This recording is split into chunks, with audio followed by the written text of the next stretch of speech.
I've had a lot of messages from people saying, thank you for helping me understand what politics is about. Because for many people, they just get told who to vote for, but not why. And I think why is the most important thing.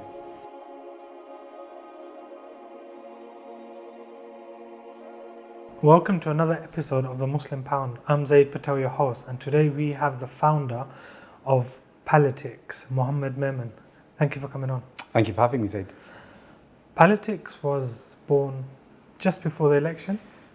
I mean, all the prep work happened about 6 months ago, I'd say, but we had to really bring it forward because then a snap election got called, right?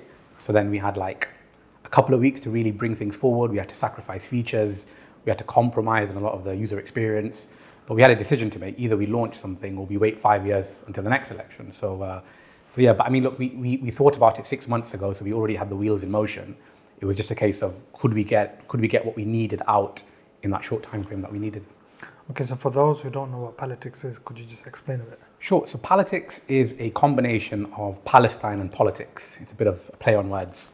And Palatics came about because we felt that after the 7th of October, in the onslaught on Gaza, we had a ceasefire vote in the UK Parliament in November 2023.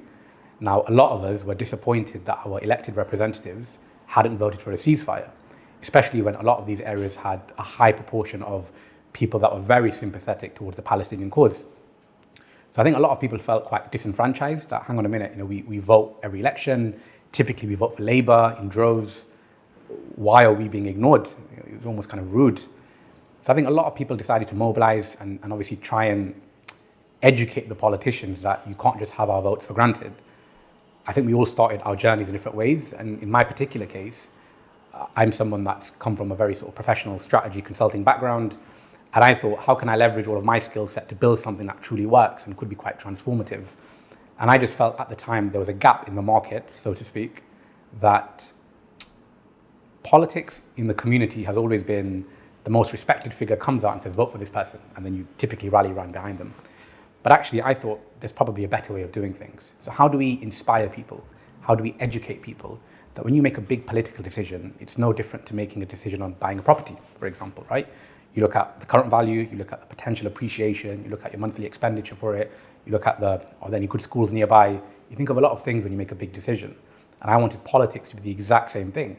Why are we divorcing all of that critical thinking when it comes to probably one of the biggest decisions we make every 5 years? So that's what really inspired me to make Palitics. And I accept that we weren't going to be a success overnight. I accept this is a 50-year journey, but I feel like we have to start somewhere. We have to help normal people make sense of all the publicly available data there is in a consumable format to empower them to make a decision, not be told how to vote. So what kind of data were you showing on the platform? So a number of things. So we had a national view and a local view. So the national view showed the current prediction of how we think the election is going to play out.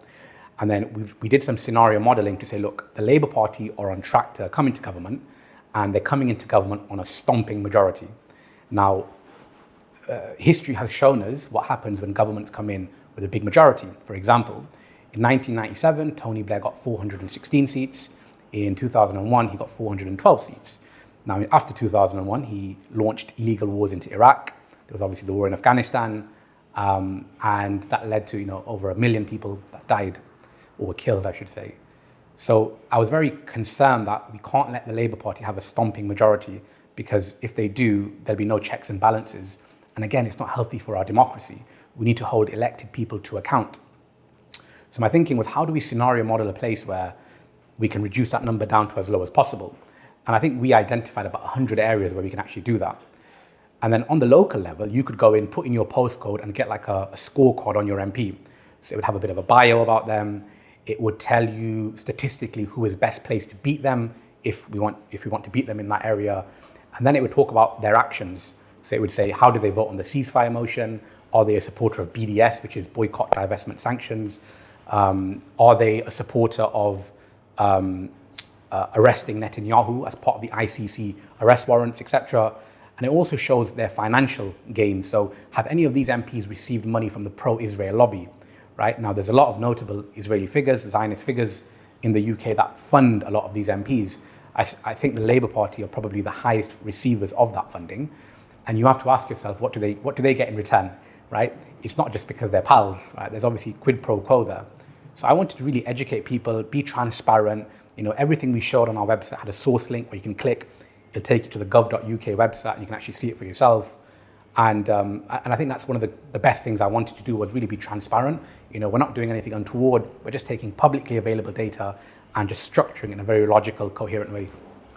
Okay, take us back to your political experience. So you studied politics and economics at uni, and then after that you kind of disappeared off the radar. Yeah, because there was no money in politics, right? Well, back in the day, 15 years ago, everybody wanted to be an investment banker. Anyone that studied economics wanted to be a banker, and I was probably one of them. But my cousin Ahmed, who is a banker, said, don't do it. The money's dried up. So I got into consulting. So I didn't really do anything with my politics degree, but I've always been interested in politics. And more interestingly, during my consulting times where I worked for the likes of Deloitte, I worked for companies like McKinsey, David Lloyd, Barclays Bank, etc., and even Chanel. I lived out in Africa for a year and I got to see how corrupt politics plays out, and that was quite interesting as well. And then in 2016, I was in London living and I was helping with the mayoral election for Sadiq Khan, just because I was excited, there was some enthusiasm about it, but I didn't have any real political experience. I've never been part of a political party. And in fact, the only time I voted prior to this election was 2010, where I voted for the Lib Dems because they said they would scrap tuition fees, but they lied, which taught me a valuable lesson about politics. So you said African politics is quite corrupt. Could you expand? Probably strong of a word, but look, I lived there for a year, and in a lot of African countries, we were trying to do certain things where governmental bodies were involved, and they were just very lax about certain things. I found that the bigger the deal, the more interested they were in coming to the table. Whereas obviously, when you're brought up in the UK, one of the best things about living in this country, things like the rule of law, things like everyone's treated fairly and equally, which is brilliant, and everybody has a fair shot at achieving their objectives. So I just found that quite different, maybe culturally out there, but nonetheless, it was an interesting learning experience. Okay, and then you were campaigning for Sadiq Khan. Yeah, not out on the streets, but it was my first foray into political activism, and I just thought it would be great to have a Muslim a Muslim mayor for a great city like London. It would show how far we've come as a community, where the poster person of one of the best capitals in the world is a Muslim guy. I mean, I have since changed my mind about representation politics since then, but at the time, 2016, I thought it'd be quite a good thing just to be part of. And he was against. Was he against Boris Johnson that time? No, at the time it was against Zach Goldsmith. Yeah, so it was quite a fractiously fraught campaign. Yeah. There was a lot of undertones of racism in there as well, from what I recall. So I was just glad he won at the end of it. Okay, and then fast forward to setting up Palitics. It took you 6 months from idea to setting up. So what kind of drove that idea? You mentioned the ceasefire, but what made you really think, let me just thrash it out? So a number of things came to mind, right? So, I was blessed 2 years ago with a son of my own, my first child, and I've always been being part of these Palestinian protests and what have you. But I think when you have your own child and you see other children en masse getting blown apart, losing their parents, being buried under the rubble, I think it hits you very differently, because for once you actually have empathy because you can relate to that situation. So I think for me, that's what really struck me, was, I guess, how it impacted me personally. Like I said, I've seen this happen for many years, as we all have, unfortunately. But for some reason this time, it just felt very different. And obviously the scale of that genocide now it's unprecedented. We're at 40,000 people who have been killed. The Lancet medical study estimate that to be nearly 200,000. So it's an incredible injustice that we've seen in the world. So that was a key driver for me. And the other key driver was that, as I say, I've been to so many protests and I just feel like nothing changes. I feel like I can go to a protest every week and the government doesn't care, they don't listen. And one of my friends, he runs a charity, and he invited me to come with him on their deployment in January this year to Lebanon, where we saw firsthand the impact of war and displacement. So I met refugees from Syria, from Lebanon, from Palestine. You go into their tents, there's water up to your knees. It's terrible conditions, right? And these people are just forgotten about. They're just having to live through it. And I just felt that prevention is better than cure, right? Even in my work, I always, when I advise clients, I don't wait for a bad thing to happen, like a macroeconomic shock. We try and predict it as early as possible and get them geared towards mitigating that risk. And I just feel like, why haven't we done that with Gaza, right? We've run the same playbook for 76 years, protesting, a bit of pressure here, a bit of soundbite in the media, but nothing fundamentally changes, right? In fact, you could argue it's getting worse for the Palestinians. So I thought, how do I get all of these thoughts, structure them in a sensible way, and put it into a place that I think can be transformative? And I coupled my strategy experience, my ability to execute things, and my concept of prevention is better than cure, and seeing what war and displacement does to people after going to Lebanon, and building something that I hope will inspire a generation of new people to think about politics differently. I think what was different this time is, I think in 2021, it lasted around a month or something like that. So once it stopped, it kind of died down. Yes. But this time it's been going on since October. Yeah. And it's been played out live on social media. And you're seeing all these accounts, and you're seeing Piers Morgan with Muhammad Hijab and Piers Morgan with them rabbis, and you can see everything that's kind of happening. And then we've got MPs. So my local MP was Margaret Hodge. Oh, wow. Who was in the kibbutz before the attacks. Yeah. She's no longer standing. Yeah. Our local MP for this office, she didn't say nothing, even though generally she's pro-Palestinian. But it got me thinking that Labour are most likely going to win, and they want a seat in the cabinet. Yeah. And I think at that time there was a lot of, rather than leave Labour, you have to be in Labour to win. And I think now that's kind of completely changed. And you still got a lot of Muslim pro-Palestinian MPs, like Shabana Mahmood or like Khalid Mahmood, he's lost. But Zarah Sultana is still there, and she's quite vocally very vocal, pro-Palestinian, and they're still with Labour. What's your kind of thought on that? Because now I think that you can't be a Labour MP when your leader is saying, cut off the electricity, cut off the water, no food. And you've got the independent movement, but does the independent movement work? It's not a short-term thing. What's your kind of thoughts on that? So I believe that there's no one size fits all, right? And I think the innate animalistic tendencies of us as humans are witnessing this, as you say, live genocide unfolding in front of us, would say, don't vote Labour. But I think that demonstrates political naivety, and I'll explain why. So I think that you have to accept that the Labour Party are probably going to be in power now for the next 10 years, at least. And the only way to influence policy and discourse within that party is by being within it or around it, right? So I'm a firm believer that even Islamically, you judge people on their actions, not their associations. As you know, Zaid, when the Prophet Muhammad, peace be upon him, when he gave his final sermon in Arafah, he said that no Arab is better than a non-Arab, other than through their deeds and actions. And I'm a firm believer in that. So I think it's unfair to say to people like Zarah Sultana, don't vote for you, when if she's done all the right things, and this is what Palitics tries to do, is explain to people. If you look at Zarah Sultana's scorecard, for example, or even Dawn Butler, or even Diane Abbott, right? Or even John McDonnell, they've done all the right things. They've said all the right things. They've received no funding. They've voted for the ceasefires. So I think it's remiss of us as a community to punish them for that.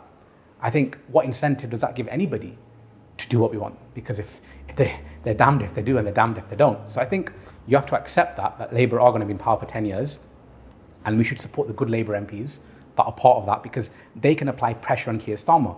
They can be a bulwark against his authoritarianism. If we took all of them out, that's exactly what Starmer wants. So just before the election, Keir Starmer tried to get rid of Diane Abbott. We saw that, but he couldn't, and now she's back in the party. Jeremy Corbyn was keen to stay within the Labour Party. He waited until the very last minute to launch his candidacy as an independent, only when he knew Labour weren't accepting him, because he recognises that power and change only comes from being at the table, right? So I think that's one element of it. I think there's another element about, can we support smaller parties? And that's something that we try and do. We look at the Lib Dems, the Greens, and where can we partner with them? Because they've been quite vocal about ceasefire, and they've been quite supportive of our interests. Now, on the independent movement, look, I think the reality is independents struggle for influence, right? The only way you change things in this country is through legislation, through policy, because then it trickles down from there. The media narrative and everything trickles down from there. So you need to be part of the discussions around legislation. You need to be part of select committees when they're discussing things and challenging certain people. You need to be part of things called APPGs, the all parliamentary party groups, where they come together and they discuss things like the Islamophobia definition, etc., etc. That's the only way you make an impact on policy and influence. If you're an outlier over here, with all due respect, you're not going to have much say, right? People aren't going to be willing to work with you because they feel like, well, you know, the party's over here, you've got a few people on the fringes, what are they going to do? I think over the long term, maybe there's something there, but the reality is we've got, I don't know, 5 independents, one of which is Corbyn. How much are they going to exert in terms of influence? And if you ask yourself, why are we here? Why are we doing all of this mobilization? We're doing it because of Gaza, and we have to remember that. People do forget when they get busy in the contest, but we're doing it for Gaza, and you have to ask yourself, who's going to have a better impact for Gaza? You being part of the party machine that makes decisions, or you being on the fringes? And even today on The Guardian, Zarah Sultana's put an article out saying she's going to make an amendment to the King's Speech about stop selling arms to Israel. And again, that's power. That's a form of power. You wouldn't get that by being on the fringes. So that's my thoughts on that. We'll come into the Muslim vote in a bit, but Muslim vote kind of endorsed Labour candidates in the beginning, yes. And then they made a U-turn. And when they endorsed Labour candidates, all you saw on social media is, why are you endorsing Labour, why are you endorsing Labour? Yeah. And then they had conversation with experts. I don't know if you were one of them. How can you kind of unite everyone? Because my big thing about not just this election, just in general, we have to unite, we have to collaborate, whether that's in politics, whether that's in charity, whether that's in business, we all have to work together. Yeah. But there's such a deep fraction within the community on such a big issue. How can we kind of galvanize everyone? It's a really good question, and I think there's no right answer to that. It's a very challenging question, right? But what we try to do in Palatics is try to be transparent with how we come to our decisions. So we have a criteria, which is on our website. Look at their scorecard. If the MPs receive no money from Israel, voted for all the things we say vote for, then they deserve your vote. I suspect where the Muslim vote guys got into a bit of trouble was that there was no audit or transparency around their decision making. So it's very difficult to understand, well, why would you vote for this person but not this person? So Jess Phillips, for example, she voted for a ceasefire. But I said don't vote for her because she's part of Labour Friends of Israel. And I suspect the Muslim vote said the same thing. But in my case, you could see it on the website, very transparent. Because the last thing we want is accusations of we're just being biased or having a preferential treatment because maybe we know certain candidates when we don't. And I feel like the only thing you can do is like when I advise corporate clients about, let's say, selecting which vendor to use for a £100 million project, I don't just wake up and say, choose that one. There's a criteria, there's a scoring, there's an assessment, there's an evaluation, and all the evidence is there. So people can unpick the evidence, actually that's a wrong assumption, and that's fair enough. But ultimately, if you're transparent in how you get to the end goal, then my view is, well, there's nothing to argue about, right? Because you're helping people understand the thought process. And as I say, you can challenge how we got there, but at least there's something to work with. Whereas if you do it in secrecy, and you just say, we're backing this candidate, and no explanation why, I think that's when you get some of the questions. Yeah, I think George Galloway wasn't happy with the Muslim vote because they endorsed Adnan Hussein in Blackburn rather than Craig Murray. So they weren't happy with that. But I think you're going to get that throughout, within Muslims as well. You're going to get people who aren't happy or within the pro-Palestinian. Yeah, Adnan Hussein won, but he just won by just over 100 votes. And Craig Murray took 7,000 votes away from him. So on another day, it could have quite easily have been Labour won that seat, right? But my frustration with that example is that Craig Murray is not from Blackburn, right? And I think it's really naive to think I can just parachute into a high Muslim area and just start garnering votes. I think that's disrespectful to the local community. And this is why I'm a firm believer that whatever you do in your community, it has to be locally led. It has to be local consensus. Don't let anybody tell your community what to do and how to do it. So the candidates you endorse, were they the same as the Muslim vote, or were they different? They differed because we use statistics, right? So we use data. So in many areas, and this is where I got a lot of criticism from George Galloway and his team. They kept emailing me. I think I got 50 emails from the Workers' Party. But my point was that we need to be party agnostic, right? To truly play the game, you got to think of it as a spectator sport, right? Real Madrid playing Barcelona, right? Just enjoy the game, right? Work out statistically who's best plays, who are the best players, and go for them. Because if you go for that approach, you're more likely to beat Labour than you are by voting for somebody just for the sake of voting for somebody. If the Green Party are standing at a better chance of winning, vote for them. If the Lib Dems are, vote for them. It makes no difference to me. The key objective is to prevent Labour from having that huge majority.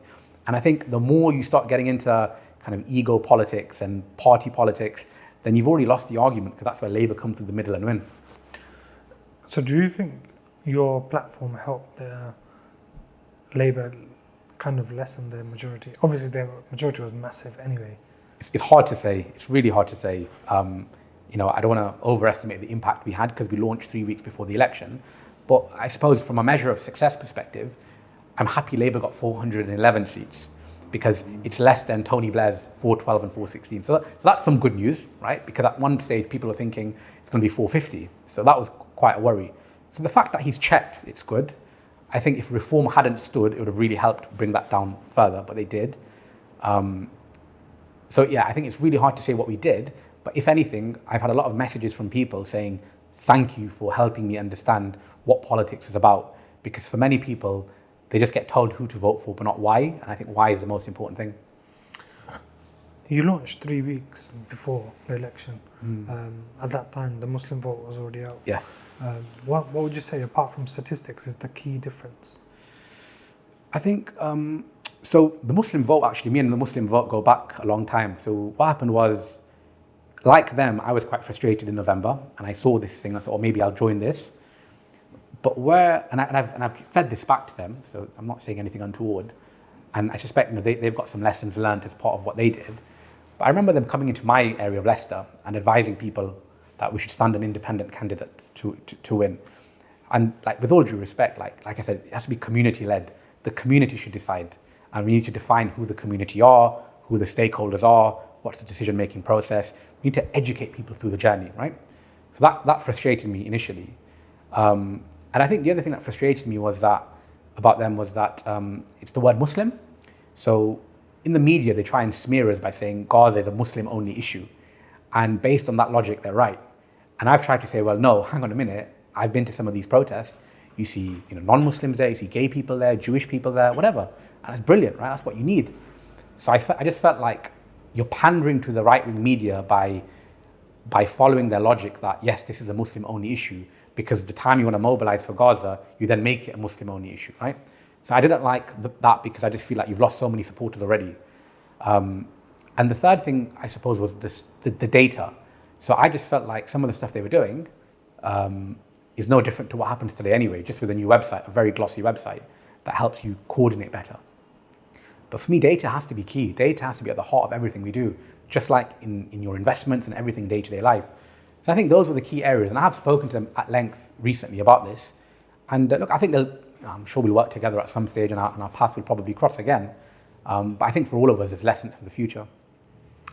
I was just going to ask that, would you kind of work together with them in the future? Because what they have and the platform they built with your data can become a real powerhouse. It can, yeah, absolutely. I think I'm always open to working with anyone, because I remember why we're doing it. We're doing it for Gaza. This is not about me or them or anyone else in between. This is about us mobilizing the best brains we have in the country to achieve our objectives. So the more heads we have, the better. I just think what we need, we all collectively need now, is to rethink about what this looks like over the next 5 years. Because the last thing I think it could happen is, I hope there's a ceasefire soon, but then people forget, and then in 5 years' time, we're back to square one, nothing's changed. So either we take this as a moment where we truly think about change positively and genuinely, and the work doesn't start in year 4, the work starts like yesterday. Okay, so you launched 3 weeks before. How did you get the traction for, you said you had 80,000 visits? 80,000 in 3 weeks, yeah, incredible traction, yeah. We didn't have a marketing budget, we didn't have, we had no social media profile before we launched. It wasn't like for months on end we were teasing stuff out, right? We launched on June the 6th, I think it was, or June the 10th, 3 weeks before the election, and bang, that was it. I think we had some really good people that helped us raise awareness. So Umar Da Costa Shahid, who you've had on your show, a good friend of mine, he really helped raise the profile of Palatics. The Muslim Vote guys actually retweeted us on Twitter, so I think that helped. And I just think through word of mouth, people saw something that they'd never seen before. I'm not sure if you've had a play around it, but Yeah, as soon as I saw it, because you put a post on LinkedIn Yeah. that someone tagged me on, Yeah. I had to play around with it straight away, Yeah. and then I sent it to a few WhatsApp groups. Yeah, that's how it happened. It was word of mouth. People just, they saw it as quite innovative, quite novel, as a new thing, really trying to, break it down like a really cool app almost. And then just through that word of mouth, it just spread. So I was really grateful the way it went. With the results of the election, do you think Palitics was a success? Is it difficult to tell? Difficult to say, but what I would say is from the analysis we've done, in terms of our prediction, we had the lowest average error rate, which is about 5.26, which is lower than YouGov, Ipsos Mori, Electoral Calculus, Servation, Savanta, etc., which shows that after 6 months, we built something fairly accurate, right? If we were closer than all of them, and they're multi-million pound empires, been around for decades. That gives me good hope for the future. And I think what's more interesting is, in 96% of cases, we correctly scenario modeled all the various permutations that could happen. And that's where the power comes in, because you can actually see, had people voted in this way, would they have won? Yes. And I think that is quite useful, because in the future, we can then better predict how constituents should vote if they don't want Labour to win that. How about you predicted better than YouGov? Yeah, we predicted better than YouGov. How? I have no idea. We had a model that we ran called MPR, multi-polling regression, which is a very common technique. And then we also did SRP, which is segregated regression polling, which is effectively using AI to stack all the MRPs together and try and find the best variable for each criteria data point. So that was quite, again, new, novel, never seen it before. I'm not a technical person. We had a data scientist to do it. And yeah, I think our prediction was right. And I think what really helped us was the Gaza sentiment. I always felt like these opinion polls hadn't really baked that in properly. So we were keen that we took local election data from the May elections, and we could see that in heavy Muslim areas, the Labour vote was going down. So the more Muslim the area was, the lower the Labour vote was. So we started baking some of these metrics into a wider model, and that could then extrapolate across the national scene. Did it predict the split votes as well? No, so this is human failure, unfortunately, right? We couldn't predict how popular people were in certain constituencies. So even Adnan from Blackburn, right? He was, for all intents and purposes, he was an unknown candidate. Craig Murray, incredible CV, incredible pedigree, right? He's a famous figure within British politics. But Adnan trumped him. He won, incredible achievement. And also things like Bethnal Green near where you are. We had Tasneem Akunji running, we had Ajmal Masroor running, and they only decided one of them will step down mid-June. So again, just before, it was very difficult to predict all of that, right? Even in my area, in Leicester, there's a random independent Muslim guy that was standing that no one had heard of, but just before the deadline closed, he put his name forward. So this kind of stuff was really hard to try and get right. Was your Shocker Adam one? Yeah, Shocker Adam, yeah. Leicester South, yeah. And he's already had some heat. Had a lot of heat, but that was bound to happen. Yeah. Yeah. And I think as part of this building that we need to do for infrastructure, we need to help these independents as well, right? Just because I feel like they're not going to be impactful or have the power, they're there now for at least the next 5 years. I mean, there should be some infrastructure around them, like media training, PR training, rehearsing what to say, the do's and don'ts, decorum, how to behave as a public figure. And I feel like a lot of these guys probably didn't think they'd win. They have won, but I feel like now there's a gap in the market for something like that, a service that can really help them. Do you think it would be beneficial to have the independents who were endorsed by TMV and maybe yourself as well under one party? Because obviously then you have kind of a structure or foundation. 100%. I think this is the thing, in the medium term, we need to think about this. Because if you're part of a party, right, you already have the same amount of MPs as Reform, because you've got 5 and 5, you've got more than the Greens. And what people don't understand is everything in Parliament is prorated, right? So when there's a talk about Gaza in the Houses of Commons, right, you are typically given airtime based on how many MPs you have within a party, right? Even funding allocation is done that way, right? Media time, all of this is prorated. This is why, for instance, for the last 10 years, you hardly see the Greens on TV because they've had a solitary MP. But if you come together as a party, you've got 5, right? And I think that opens up a whole new world of potential for you. But I think the most important thing is, as you say, they have a manifesto that binds them across policy, and they also open it up like they've got Jeremy Corbyn to, a lot of non-Muslims to be part of that party, because then it becomes a truly representative party. How did Reform get so much airtime beforehand? Because, unfortunately, in this country, we have a media that's skewed to the right, right? So Reform, prior to the election, had one MP, Lee Anderson. But even then, he wasn't elected as a Reform MP. He was a Conservative MP who defected to Reform. Whereas, let's say George Galloway, he was elected as a Workers' Party MP. He got no airtime. He wasn't on Question Time or anything like that, despite the fact he was actually elected as a Workers' Party. Whereas Lee Anderson, Nigel Farage was all over the media before the election. He wasn't an MP. Lee Anderson was part of the Tory party. So it doesn't make complete sense at all.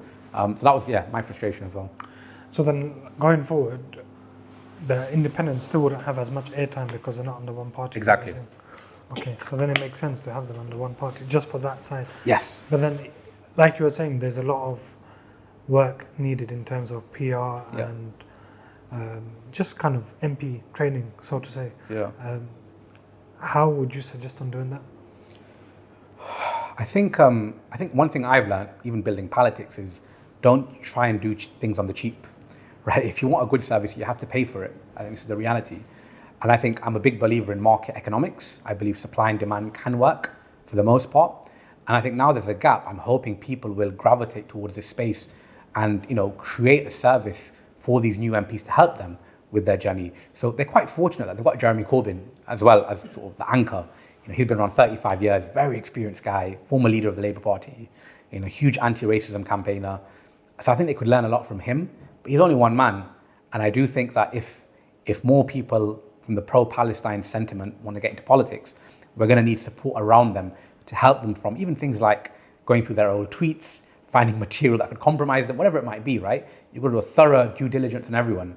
And I just feel like these are services that perhaps the Muslim Vote, perhaps myself, perhaps other companies or organizations can help with. But I do think we shouldn't forget about them, because it's quite easy to think about 2029, but between now and 2029, any success we have then is dependent on how these guys do.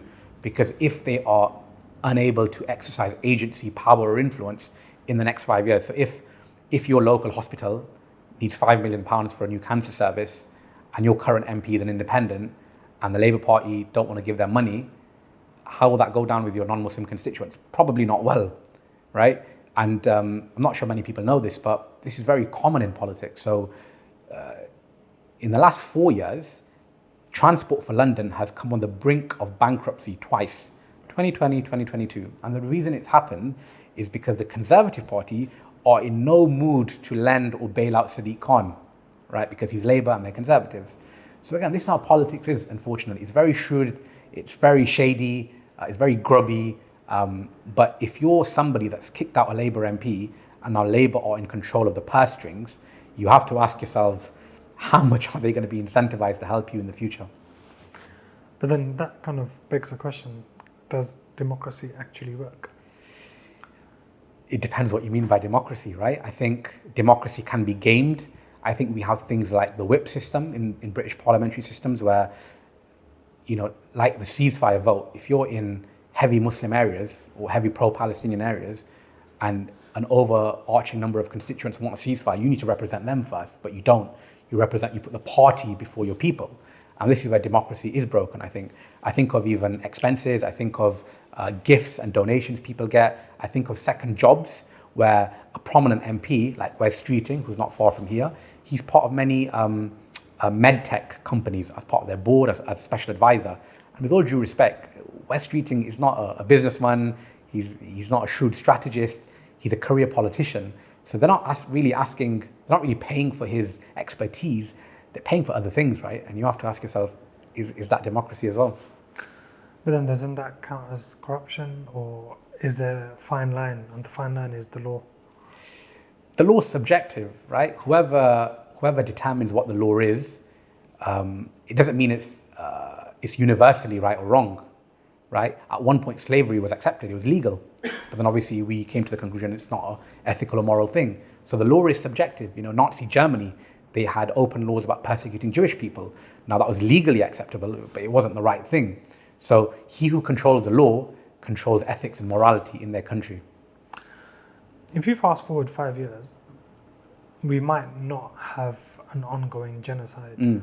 I pray we don't, yeah. I hope we don't. Or even if it's on and off, but during the election, they might say, you know what, we're not going to do it. And then we'll do it after the election or whatever, however they want to do it. But your website is called Palitics. Would that change anything? Because it's fundamentally behind Gaza at the moment. So I look at Palestine as the single most existential issue of our lifetime. And what I try and educate people on is that the same voices that call for a free, liberated Palestine are the same voices calling for better services here in the UK. So for me, there's a direct connection between them. And in fact, Dilly Hussein, who does the Blood Brothers podcast, he's been going around recently speaking to a lot of right-wing, extreme, on the sort of national front right of British politics.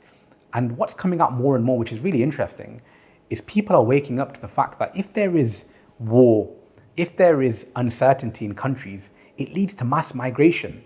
And mass migration eventually ends up in Europe. So you can't have your cake and eat it too. You can't say we support Israel, knowing full well what they're doing, which eventually will lead to mass displacement of people.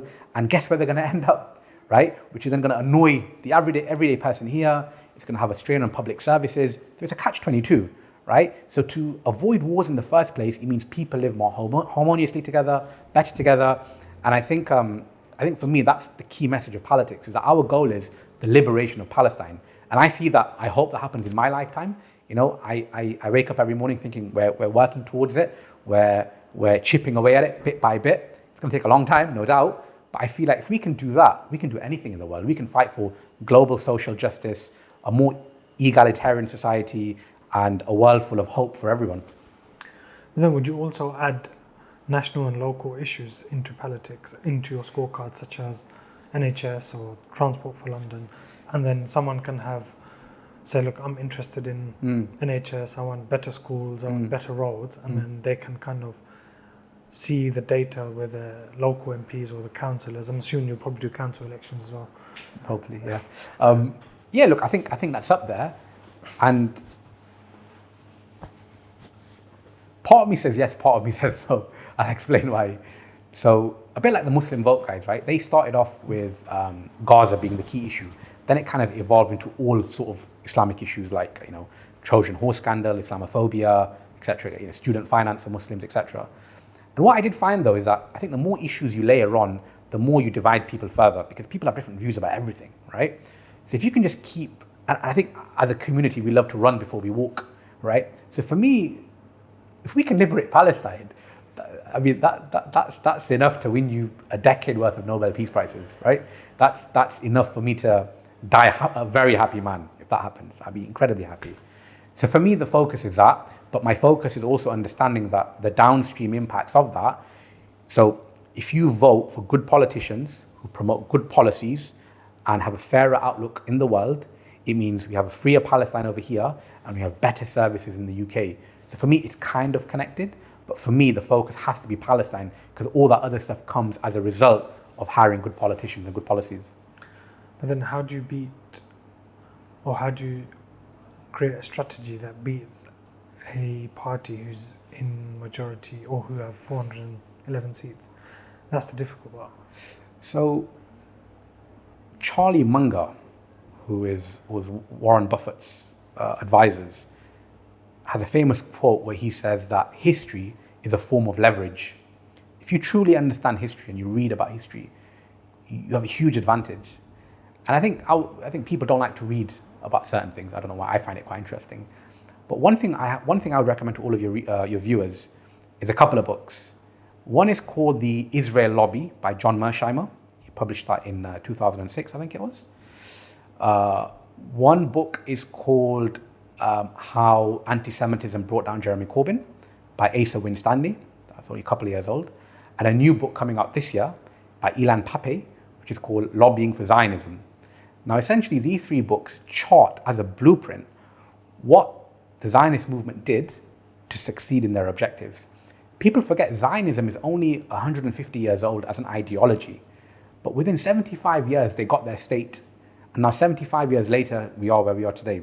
So it's not like an ideology that's been on for 1,000 years. So you have to ask yourself, how did they do that with remarkable success? Now, the first thing you have to say is everything they did is legal, completely legal. And in fact, you should admire it. You don't have to agree with it, but the way they did it and executed it, brilliant. And the one thing I'd say is how you make change over the medium to long term is you have to build institutions. You have to build a framework for lobbying and pressure, which we don't do. So for example, as a Muslim community, we have some of the most generous charity givers in the country. Yeah, we give, I think it was 5 times on average more than the average person. Our zakat, our lillah, you name it. But again, that's after the event. You know, there's already something terrible happened, and then we mobilize for a relief fund and we give it to Bangladesh or Burma or whatever. We're not good at the start bit, the strategic bit, right? So in the 1950s, the Zionist movement invested a lot of money, resource, and effort in building lobby groups, pressure groups like AIPAC. Like, people don't understand this, but Labour Friends of Israel started in the 1950s in this country, right? That's a long time ago, right? The Jewish Labour movement started around the 1950s, 1960s. Now, what they do is they use these organizations as and when it suits them. So let me give you a really good example. So the Jewish Labour movement, JLM, been around for 50 odd years. When Tony Blair came to power, it went quiet, nobody's thought about it, nothing. The moment Corbyn comes into power, it springs back into life. It gets rebranded, new website, new membership, everything. But because they had an organization already within the Labour Party, it gave them unfettered access to certain things like party conferences, certain people, the ability to exert influence. And from within, they manage to play some role in eradicating Jeremy Corbyn. Now, our people want to say, leave the Labour Party, leave them in droves. That's not how to win. The history has shown that you've got to roll your sleeves up, gritted teeth, and hang on in that party until you get what you need. You know, Labour went from Tony Blair to Jeremy Corbyn within 20 years, right? It can go from Keir Starmer to another really good, pro-Palestinian politician in 20 years again. It goes in cycles. So for me, we have to focus on institutional building, and we have to focus on political strategy that happens at the start of everything, not at the end. So when you're beginning, or when you're kind of going into your strategy, you have to kind of think 150 years ahead anyway. For sure. More than that. Yeah. But obviously you have to take it step by step. But this isn't a movement where it's here for this election and the next election, no. And then that's it. You know Theodor Herzl, who is the founder of Zionism, he famously said in the 1870s that when we build our state for, Israel, Zionism, whatever, the previous people that were anti-Semitic will be your best friends, right? So now we have Western politicians who are actually anti-Jewish, genuinely anti-Jewish, but they support Zionism. They support the Israeli project because of what it represents. So I think it's important to understand that as well, that when these guys made their prediction, this is 1870s, as you say, 150 years ago, you've got to have a very clear roadmap of what you think is going to happen. And if you can start predicting the future, you can work backwards and say what we need to do now to get there. What would you say our project would be? Just to liberate Palestine? For me, yeah, I think if we can do that, you're guaranteed heaven for that, I'm sure. That's the interesting bit, because Theodor Herzl, who had the Zionist project, I don't know what was in it for him to think 150 years, because I don't know what exactly he believes in the hereafter, whereas we believe in the hereafter. So we, by thinking long term, and then pass it on to the next generation to think long term, and the next generation, and the next generation, that's a win for this world and the next. Obviously, the foundations will be the hardest, yes, as it is with everything. Like when our ancestors came, or grandparents came in the 50s and 60s and 70s, my grandfather actually came to Leicester. Wow. They had to kind of fight the National Front, yeah, to build the masjid, and now we easily can get the masjid, but now we have a different, I would say, a different challenge, yeah, in terms of the politics wise, just where we're giving the money in charity, we're giving it back home, but there's people on drugs and alcohol which we kind of need to help here. Yeah. So that's the way I kind of see it in the next 150 years, that we need to kind of plan for that. Yes. But how can you kind of educate the public to plan for 150 years? Because obviously it's not in everyone. Some people can only plan for the day ahead. Some people can plan for the next 10 years, some can plan for the next 150 years, but how can you educate the public in saying that, yes, we need to plan ahead, number one, but we also need to stay united? And I think that unity is the most difficult part. Yeah, listen, I agree with everything you say. And, going back to your point on the 70s, this is something I was going to say earlier, which I forgot, which is, as you correctly say, Zaid, our forefathers came here in the 70s and 60s. They had unimaginable hardships, right? No halal meat, the rise of the National Front, etc., etc. It was very difficult for them. But, we've gone through a period of nearly 50 years of political integration. So in 97, we had the first Muslim MP, Mohammed Sawa, in Glasgow for the Labour Party. And you fast forward to today, 20 more years later, we've got 25 Muslim MPs. Now, I'm not saying that's the barometer, but my point is that's progress, right? We're doing the right things to be part of the society. And I think we live in a brilliant country. We don't often say it, but Britain is probably one of the best countries in the world, right? I love living in this country. I love the freedom it offers. I love the ability for us to scrutinize our government. You couldn't do that in the Middle East, I promise you that, right? And I think we take some of this for granted. So you have to think of yourself as, somebody called Dr. Suhail Hanif from Zakat National Foundation, NZF, I think it's called, right? He said something recently which I really like. He had a concept called Ribatan. And Ribatan are a group of people, and I hope I pronounced that right, but they're a group of people who, in the olden days, where there was no nation states, they were the people that lived on the edges of the territory. And their day job was to make sure there was no invading army coming. And if an invading army was coming, they would call out and say, let's get the cavalry ready and let's fight them back. And I think we're these people, right? So we're in a position where we can see inward and we can see the frontiers of our potential. And we're a forewarning for the wider ummah in the world, because we can actually make a difference here. We're in the centers of power where they're not. Somebody in Bangladesh or Afghanistan isn't going to impact what's going on in the world as much as we can in this country. And I don't think we exercise that right enough. We don't think in those terms. But by being here, you have a duty to help people here and abroad, right? It's in our prophetic sayings that we have to do things like this. We can't just live a sheltered, isolated life. So I think we need to change our mindset, number one, if we are to achieve our objectives.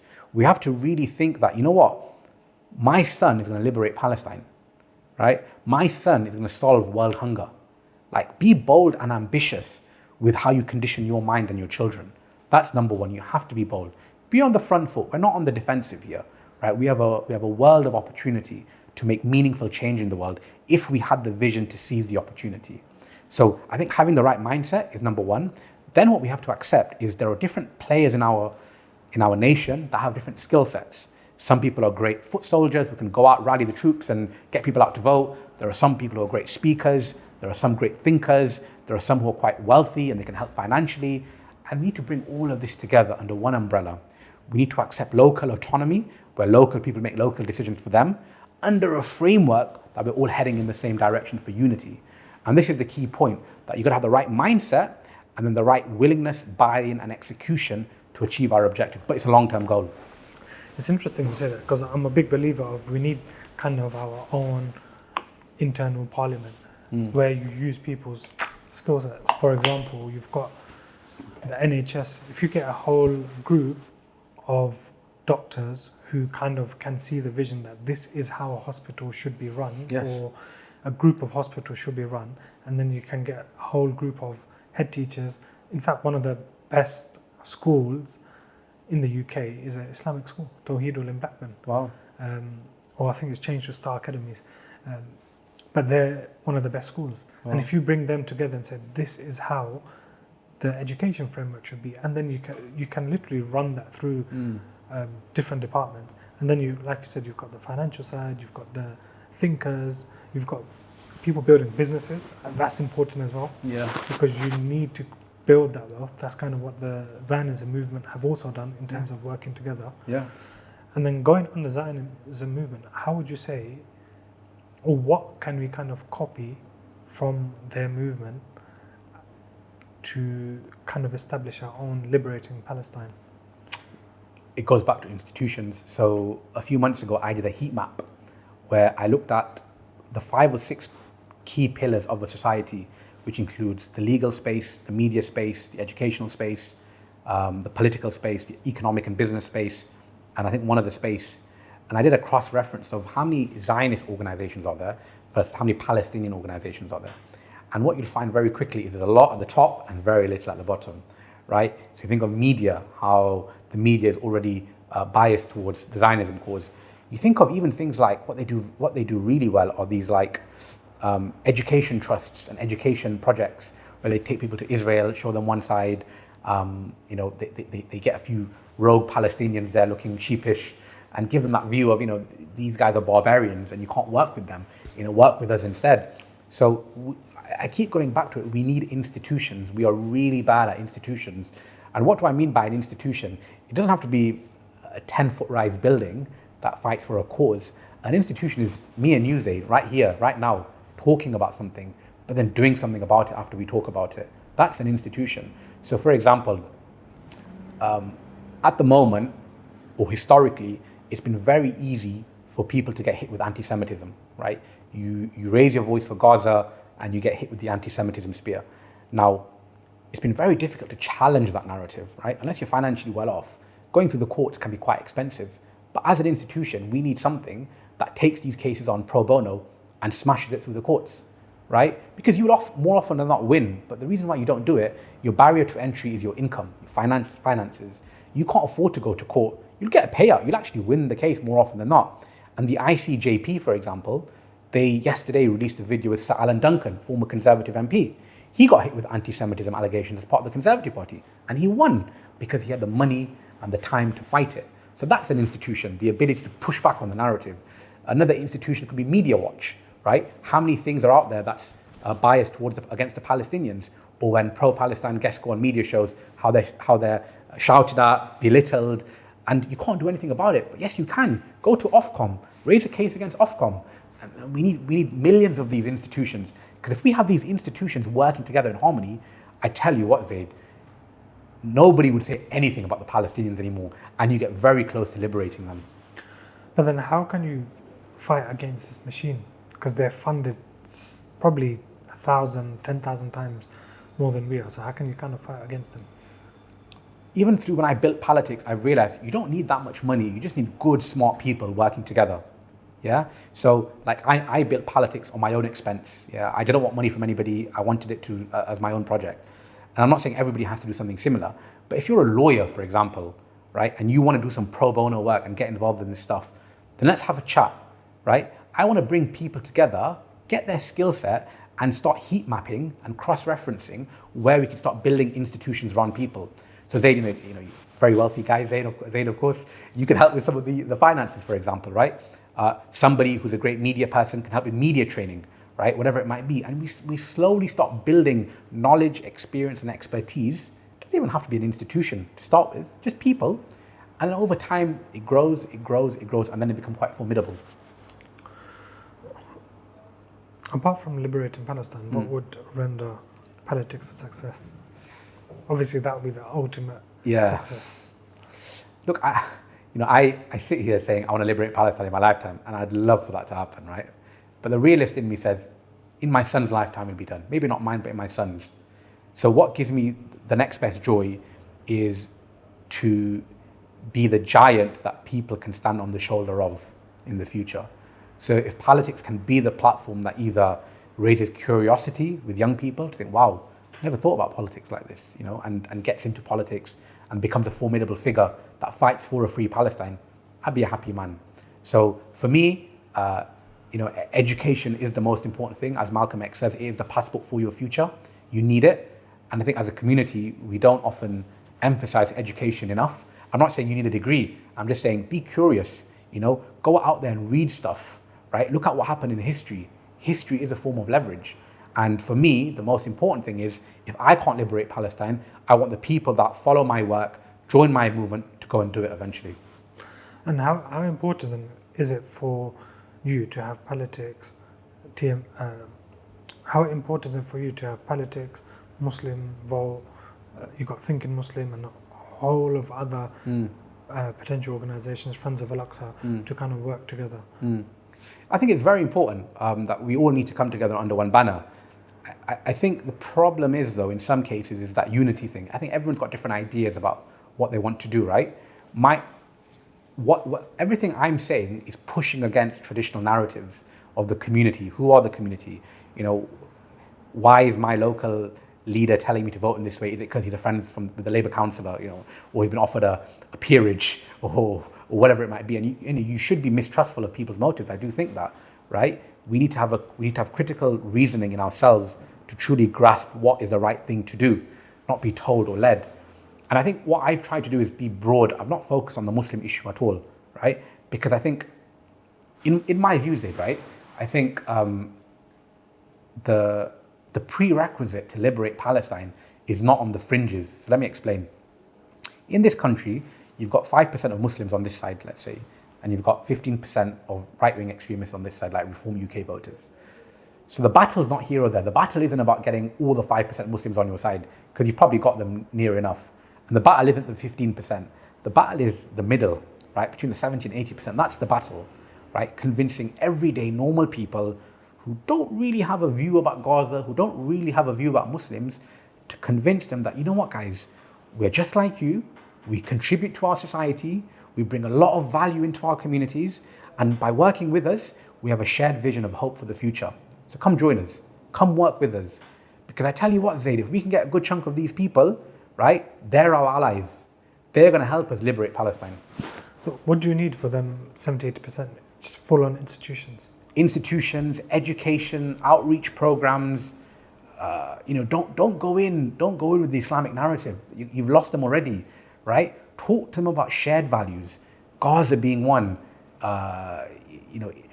Interestingly, British people love British values, and one of British values is upholding the rule of law, right? Upholding democracy, being thoroughly decent, right? There are these principles called the Nolan principles of selflessness, transparency, being a service to your community. These are Islamic values as well, very Islamic values. But don't go in saying it's an Islamic value. Just tell them that, look, we have the same vision as you guys, work with us. And if you can convince them to do that, they'll come running. Yeah, in fact, a lot of the reform voters who are on, or the stereotype is they're on benefits is an Islamic value as well. Yeah. Having the social welfare state. Absolutely, it's the irony of it all, yeah. So if you had a 18-year-old Mohammed next to you, who's just about to study politics and economics at uni, what are you telling him? Don't do it. No, I'm kidding. What would I tell him? It's a good question. I would say, keep your intentions pure in whatever you do in life, but at the same time, don't be afraid to challenge convention. Now, what I mean by that is everything. So, like in Leicester South, for example, right? My platform at the time, I still maintain that I didn't like the idea of going for independence, right? Because I feel you exert more pressure within a party, even a smaller party. And I was worried about this sectarianism that they're now hitting us over the head with, which is bound to happen, right? I feel like if people wake up in my constituency and they know that a Muslim guy won, but it's part of the Green Party, it's a softer message because they know the Green Party stands for NHS investment, increasing minimum wage, etc., etc. But to stand as an independent, I think you can risk alienating a large part of your constituents because they're just not sure who you are and what you represent, and that you've been voted on by a part of the community. So I've really liked the fact that I've been true to myself in that I've challenged that narrative, and I've probably angered a lot of people as part of that, right? No doubt, people are looking at me like, this guy's just a maverick, man, what is he doing? But I want to bring the whole house of cards down. I think for us to truly move forward as a movement, as a community in this country, we need to think critically, right? We should no longer be taking orders from people in our community, and I say this respectfully, who are not as intelligent as some of the people making or could make the better decisions, right? That, of course, if there's like a fatwa about moon sighting, then of course follow your masajid, no doubt about that, right? But if there's a worldly decision that requires worldly intellect, go to the experts. Go to the experts, right? That's why they're in your community. That's why they've studied, right? Don't let blind follow the blind. And I think we need to move away from that if we are to succeed. Because since we've been here for 50 years, that's all we've ever done. And we've had, meager success, I'll say, for us to have a true transformative impact. Because when we die, Zaid, Allah will ask us, what impact did you have? And if you're somebody in India who can't have an impact, then that's fair enough. But if you're in a country that had the potential to make an impact and you haven't, because you've not challenged the conventional wisdom of the past, that's on you. I think we kind of live our life with fear, and especially when the whole October 7th happened and people are kind of vocal, and then people are saying, oh, you're anti-Semitic, so then it's like, okay, I'm going to lose my job, so I'm not going to have to word things in a different way. And I kind of think that the wealthy are kind of bound by their money, in terms of sometimes they get certain contracts or deals which means they can't talk about Palestine. Then you've got the working class, middle class, who are bound by their jobs. So if they say anything and they work for example, Lloyd's Bank, who are going through the whole discrimination case at the moment. And then you've got the poorer class who kind of are stuck in a world of crime and social injustice, so they can't kind of vocalize. So I think to be free from that movement, or be free to kind of speak within yourself and say, you know what, free Palestine, and this is what liberating Palestine is. It's not anti-Semitic at all. It's more, you want justice. You don't want an apartheid state. We don't want a genocide. We don't want. No one's talking about October 6th killing in the West Bank. That's not being mentioned in the media because we know who runs the media, and then that goes back to your institutions. And you know, you made a good case about the Lloyd's discrimination case, and I agree with you. But if we had stronger institutions, people would be less fearful. So to give an example as well, a few years ago, a professor from Bristol University called Dr. David Miller, I'm not sure if you heard about the case, but he was in his lectures talking about how Zionism was, you know, a terrible thing and it causes injustice and it's apartheid. Essentially, Bristol University sacked him. He subsequently took them to court and he won that case. He won that through an employment tribunal, which set a new precedent that protected the ability to criticize Zionism as a political ideology. That's a huge win. Now, Dr. David Miller, I don't know him personally. I suspect he's done it on a huge personal cost financially, but that was needed to be done for people in educational spaces to be protected. Now, when I talk of another institution, the IHRA definition of anti-Semitism, because this is what it comes down to. So what the Zionist movement did really well is they created this IHRA definition where they had a number of points that say if any of these points are met, it's anti-Semitic talking. And one of them was criticizing Israel, right? But again, they were in a position to be in that institution to direct policy. So all of those classes of people you mentioned, from the wealthy to the least wealthy, right? And they have some constraint, be it financial, social pressure, whatever it may be. If we had stronger institutions, we'd have a better safety net. If we have a better safety net, it liberates people to be as open, vocal, and as challenging as they possibly can. Do you know the barrister who was involved in the David Miller case? No. Zach Samo. So he's actually Palestinian. Oh, wow. I met him in Ibrahim Khan's event in Ramadan. So he might be one person you want to be introduced to. Yeah, absolutely. Because he was also, I think he played a part in the ICJ ruling as well. Wow. I'm sure Ibrahim Khan knows him quite well. There's one firm, and I think it is this firm actually, and I see them a lot. They come and protect people from these anti-Semitism smears. They really help, and they win quite a lot of cases. But we need more of that. You know, we need stuff for the average person who's not a celebrity and can't get the high-profile support they need. We need it for every man, woman, and child out there to protect them from these smears. Yeah, that's why you need basically to finance the pro bono cases. So someone can say, you know, I'll do this full time. This is what I mean. So, you know, some people might not have time, but they've got money and say, look, I'm happy to give £100 a month into this fund. This fund gets used for a number of services, of which defending people from unfair anti-Semitism claims is one of them. So what do you see the future of Palitics being? So as I alluded to, look, I think the work starts yesterday. You know, we can't wait until 2028 to mobilize for the 2029 election. There's actually a lot of things I'm thinking about, how we can grow the movement, improve the movement. But I think what we do need is help. We do need people. We don't need money, we need people. Because I think people trump money every day of the week. So if I can get, you know, and hopefully through this podcast, right, we meet 5 or 10 really articulate, bright, strategic-minded thinkers from the country, Muslim, non-Muslim, makes no difference, that want to join the movement and help, please get in touch. Right? We need you. We really need you. Right? Palestine's fate is in your hands. And that's what we really need, because I think what we can become, Zaid, we can become we can become big. We can become like a YouGov, right? We can have such data. We can have such monitoring of public sentiment when it comes to Palestine, the government policies against Palestine, and that data becomes an authority. So imagine having 50,000 people on our website or as our subscribers. We ping over a survey at midnight.